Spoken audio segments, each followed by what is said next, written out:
안녕하세요, 토리잘입니다. 최근 LG화학이 글로벌 1위 양극재 기업 유미코어를 인수한다는 해프닝이 있었는데요. 기사가 난 하루 만에 유미코어의 주가가 17% 급등할 정도로 LG화학의 글로벌 이상을 다시 한번 확인할 수 있었습니다. 지난 5월 5일 블룸버그가 LG화학이 글로벌 1위 양극재 기업 유미코어를 인수 검토 중이라는 기사가 발간이 되었습니다. 유미코어는 벨기에 양극재 글로벌 점유율 1위 기업인데요. 시가총액은 98억 유로, 우리 돈으로 약 13조 원 수준으로 시총 35조 LG화학의 3분의 1 크기입니다. 양극재 글로벌 1위 명함과 먹음직스러운 기업 크기, 그리고 블룸버그 발이라는 킹리적 가심을 불러일으키는 3위일체로 그날 유미코어의 주가는 장중 17% 급등을 보여주었습니다. 물론 LG화학 측이 사실 무근이라 선을 그으며 해프닝에 그치고 말긴 하지만요. 하지만 우린 이 해프닝을 그저 한 귀로 듣고 흘리면 안 됩니다. 유미코어 인수설은 단순한 기업 덩치 불리기식의 인수가 아닌 LG화학의 미래성장 동력의 확보의 핵심 열쇠이기 때문인데요. 그래서 이번 시간의 주제는 LG화학의 석유화학 산업의 현 상황과 양극재를 이용해 배터리 밸류체인으로 기업 가치 극대화를 노리고 있는 LG화학의 전략을 한번 살펴보도록 하겠습니다. 자, 우선 배터리가 LG에너지 솔루션으로 물적 분할이 된 만큼 배터리 부문이란 포장지를 까고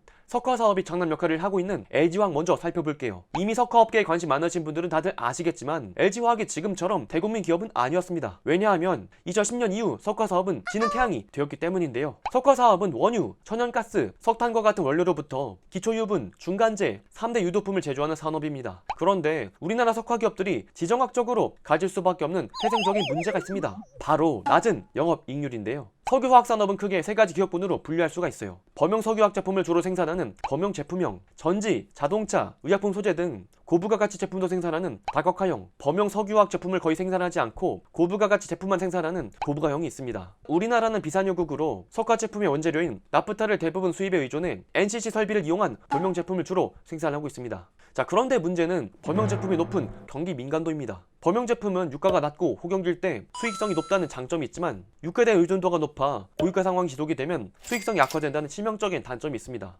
실제로 LG화학은 2010년대 초반엔 저유가로 인한 원료비 절감과 제품 시장 호조로 2011년 역대 최대 실적 행진을 이어갔지만 2012년 이후 2016년까지 지속된 고유가로 인한 원가 부담 증가와 스프레드 축소, 그리고 다시 숨 좀 쉬어보려는 2017년 이후에는 트럼프의 미국발 셰일가스 공급 확대로 인한 유가 폭락 및 석화 제품 공급 과잉으로 영업이익은 12년 만에 1주 아래로 떨어지고 말죠. 반면 해외 석화 기업들은 유가의 가격 변동이 상대적으로 탄력적입니다. 해외 업체는 산지에서 안정적인 원료 구입이 가능해 천연가스 같은 저가의 원료를 사용하는 설비를 이용할 수 있습니다. 그래서 미국, 중동 등 산유국에 기반을 둔 업체들은 평균 영업이익률이 높은 반면 한국, 일본, 태국 등 아시아 비산유국들은 상대적으로 적은 영업이익을 가집니다. 그래서 아시아 석화 기업의 수익성은 설비 효율화 및 규모의 경제 등을 통한 비용 절감을 이용하는데요. 툭하면 석화 기업에서 설비 확장할 때 대문짝만하게 기사 내고 자랑하는 게 괜히 그러는 게 아닙니다. 기름 한 방울 안 나오는 나라에서 내세울 수 있는 카드가 규모의 경제라 우리 생산설비 늘렸으니 실적 개선될 거야 라고 어필할 수밖에 없었기 때문이죠. 그래서 나름대로 지정학적 단점에도 불구하고 아시아 석화 기업의 특징인 낮은 이익 구조를 설비 투자 확장 전략을 사용해 유가가 안정적일 때는 10% 이상의 안정적인 영업이익률로 선방을 할 수 있었습니다.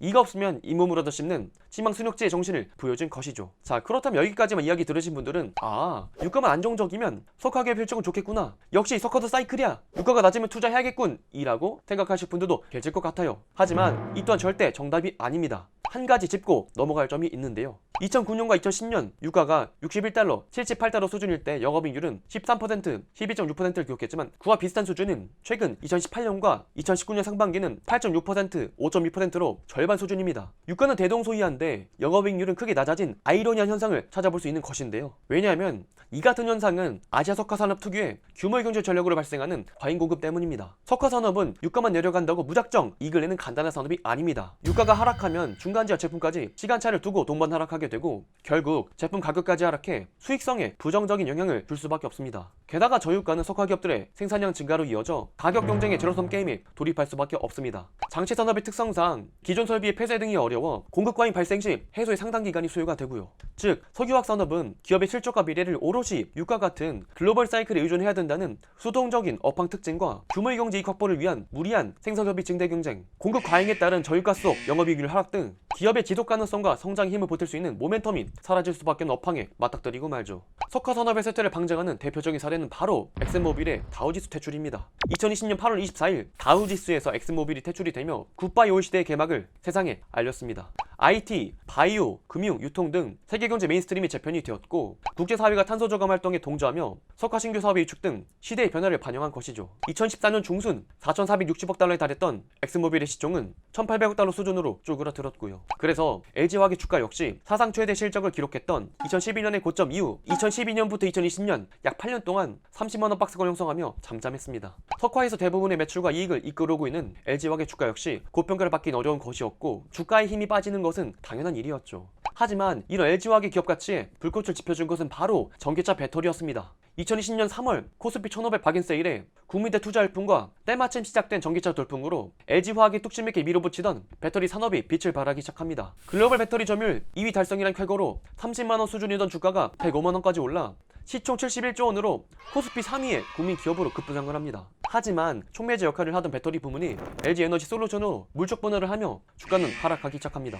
대부분의 투자자들은 LG화학의 배터리 사업의 가능성을 보고 투자를 했지만 분할 후 상장은 배터리에 투자한 투자자들의 입장에선 졸지에 간접 투자자가 되어버리기 때문입니다. 그 결과 한때 시총 3위의 LG화학은 아들 LG에너지솔루션에게 2위 자리를 내어주고 10위로 내려앉고 말죠. 8년간의 잠수기 끝에 배터리로 빛을 봤던 LG화학이지만 반대로 배터리 밸류체인의 약화는 기업 가치 하락세 전환에 가장 큰 영향을 미쳤습니다. 하지만 이 과정에서 LG화학이 한 가지 깨달은 것이 있어요. 바로 배터리와 함께 어깨를 걸고 갈 수 있다면 LG화학의 기업 가치를 충분히 끌어올릴 수 있다는 가능성을요. LG화학에도 나름 배터리 키운다고 관련 국내 석박사를 갈아 넣었는데 배터리 얼마나 똑똑하신 분들이 많겠어요. 자, 그렇다면은 정답을 알았으니 바로 실행을 해야겠죠. 배터리 산업으로 한번 맛본 기업 가치 상승의 족보를 곧바로 화학 산업에 적용하기 시작합니다. 그 해답은 바로 양극재 사업의 진출인데요. LG화학은 올해 초에 자회사 LG에너지솔루션의 배터리 소재 내재화율을 높이기 위해 세계 최대 양극재 공장을 건설하기로 선언합니다. 구미 양극재 공장에 5천억 원을 투자해 단일 공장 기준 세계 최대 규모로 연간 6만 톤 규모의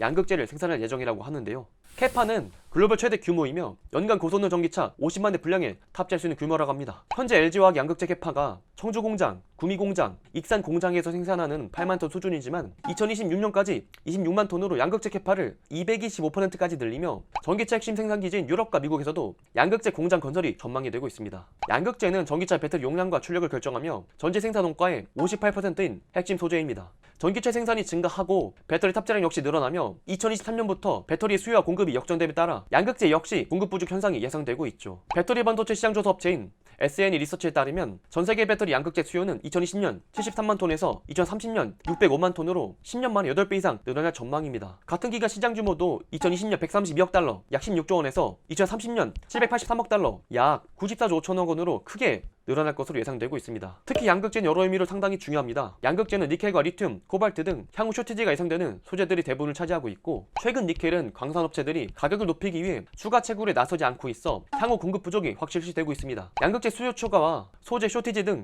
LG화학이 LG에너지솔루션의 양극재 내재화 전략을 주도적으로 나서야 하는 업황이 형성이 되어지고 있는 것이죠. 그렇다면 충분히 LG에너지솔루션과 밸류체인 형성을 이어갈 수 있고요. 하지만 사실 아이러니하게도 불과 몇 년 전까지만 하더라도 LG화학 양극재 사업 진출은 업계에선 탐탁지 않게 여겼습니다. 소위 밑빠진 항아리에 물 붓는 사업이란 인식으로 비판을 많이 받았었는데요. LG화학은 2016년에 양극재를 영유하던 GS에너지의 자회사 GSEM을 600억 원에 인수합니다. 하지만 당시까지만 하더라도 양극재 시장에 대한 기대감은 지금처럼 크지 않았습니다. 양극재는 리튬 전지뿐만 아니라 IT 기기, 전동 공구 등에 탑재가 됩니다. 이는 성능이 다소 떨어지더라도 제품 활용에 큰 문제가 없게 되고 저가의 중국 업체들에게 가격 경쟁력에서 밀릴 수밖에 없는 업황이 형성이 되죠. 안정성 측면에선 불안감은 있지만 저가의 중국 양극재로도 충분히 제품을 만들 수 있었기 때문입니다. 배터리 부문의 급격한 성장성은 명확하게 이어졌지만 정작 양극재를 생산했던 GSEM은 계속 적자를 기록을 했죠. 하지만 전기차 배터리 폭발 성장으로 양극재의 위상은 180도 턴어라운드 되었습니다. 배터리의 가장 중요한 요소가 안정성이 되었고 그에 따라 기능이 떨어지는 중국산 대신 LG화학이 영유하는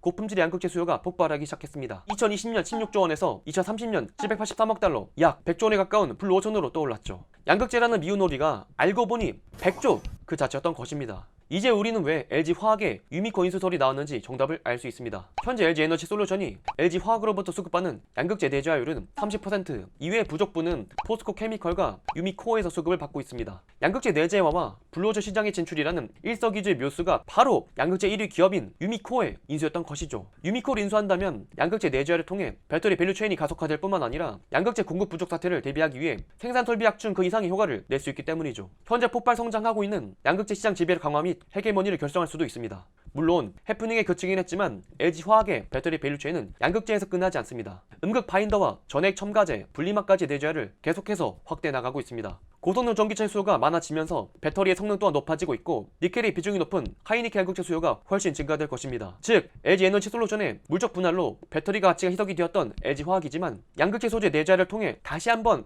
배터리 산업의 밸류체인 확대로 석화 기업이라는 박스권을 넘어 폭풍 성장할 양극재 산업으로 제2의 성장의 모멘텀을 노리고 있는 것입니다. LG화학의 기업가치 1위 천장은 바로 석화 산업이었습니다. 글로벌 경제 메인스트림이 전기차, IT, 바이오, 금융, 유통 등으로 재편유되고 탄소 저감사의 진입으로 석화 산업은 성장보단 유리 천장이 더욱 뚜렷한 사업이었습니다. 하지만 이를 부수고 잠자던 기업 가치를 다시금 깨워주고 있는 것이 현재 배터리 밸류체인 산업입니다. 배터리 수요가 폭증됨에 따라 양극재 수요는 견조하게 증대될 것으로 예상되고 있습니다. 게다가 배터리는 전문 제조사뿐만 아니라 각 완성차 기업 역시 내재화에 뛰어들고 있는 만큼 양극재 업황은 더욱 개선되며 배터리 이상의 성장 속도를 보여줄 것입니다. 2030년 약 100조 원의 시장으로 기대가 되는 만큼 LG화학이 양극재를 필두로 제2의 성장의 모멘텀을 받는 꽃피는 미래가 되기를 진심으로 응원해 보겠습니다. 오늘의 영상 여기까지입니다. 영상의 내용이 좋았다면 구독과 좋아요 한 번씩만 부탁드리도록 하겠습니다. 알림 설정까지 하시는 유튜브 튜토리얼 영상이 올라오는 대로 바로바로 시청하실 수 있습니다. 그리고 오늘 영상을 보시고 의견 있으신 분들은 댓글 남겨주시면 저 역시 한번 그에 대해 응답하도록 하겠습니다. 그럼 저는 또 다음에 좋은 영상으로 찾아뵙도록 하겠습니다. 존경하는 구독자 여러분, 그럼